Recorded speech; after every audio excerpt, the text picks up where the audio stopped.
I now invite Ms Genevieve Fahey to deliver the occasional address. Genevieve has been the Manager of Science Works since August 2003, another Great Western Suburbs institution.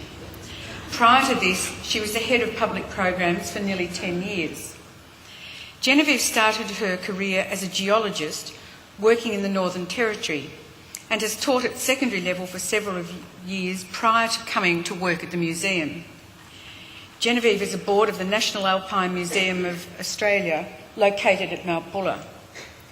Genevieve has been very active in the professional associations for museum professionals, holding various positions of responsibility in these organisations, and is currently the President of the Travelling and Temporary Exhibitions National Network of Museums Australia.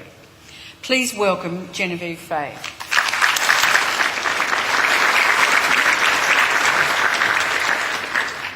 Deputy Chancellor, graduating students, families and their friends.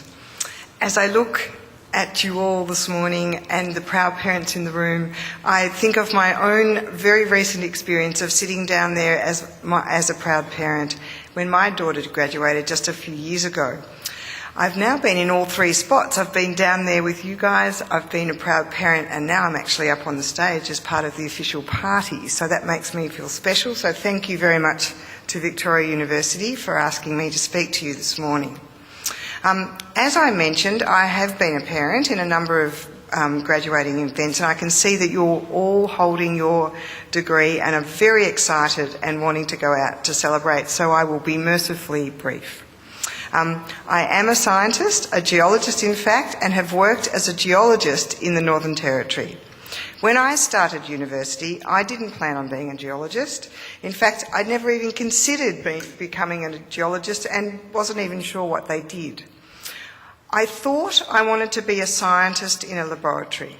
I did chemistry in first year because this seemed to be essential to becoming a microbiologist or a geneticist, which was where I thought my future lay.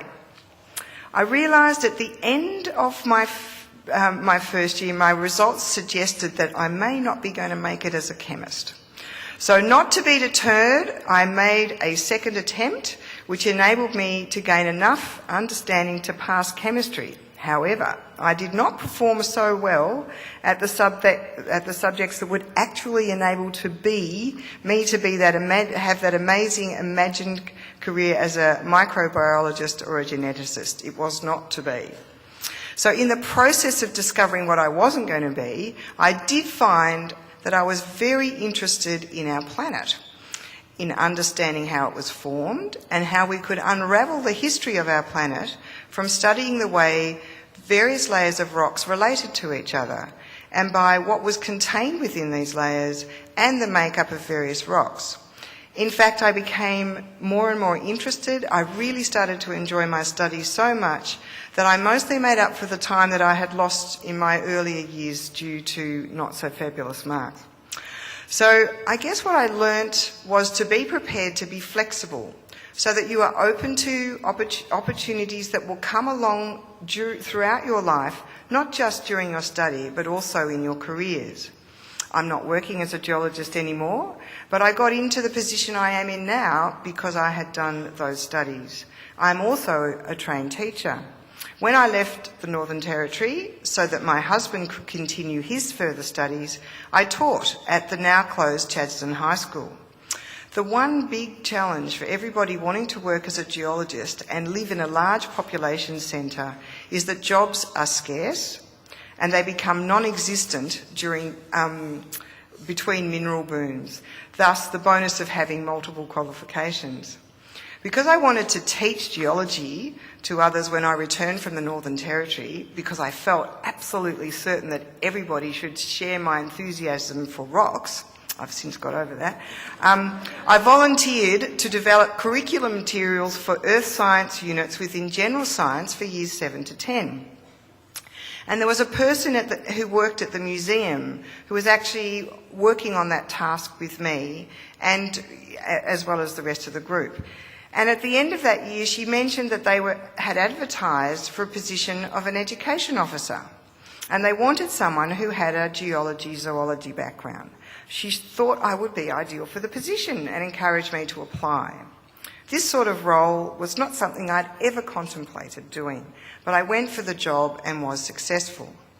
So my background in science has provided a wealth of opportunities. I've had a number of different roles within Museum Victoria.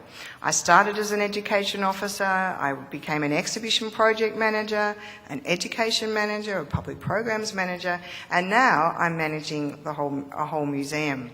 And each one taking me further away from the hands-on process of communicating and researching science. But I see that my role in management of an institution like ScienceWorks is all about communicating science, and so therefore I'm a facilitator to making sure that we are well placed to continue this role for the Victorian community. I know that my empathy with wanting to communicate to others, an understanding of the interrelationship of science and technology in the world we live in, has its roots firmly in my studies. So if there was one thing that I would want you to remember from what I've talked to you about this morning, it is to be flexible and be open to opportunities that may come your way, even if it's not what you thought you might imagined you were going to be doing. It's actually not a bad approach to life anyway, and it's generally held me in good stead. So in finishing, I would like to pass on my congratulations to you all and wish you every success for your future, no matter what direction they may take you. Thank you.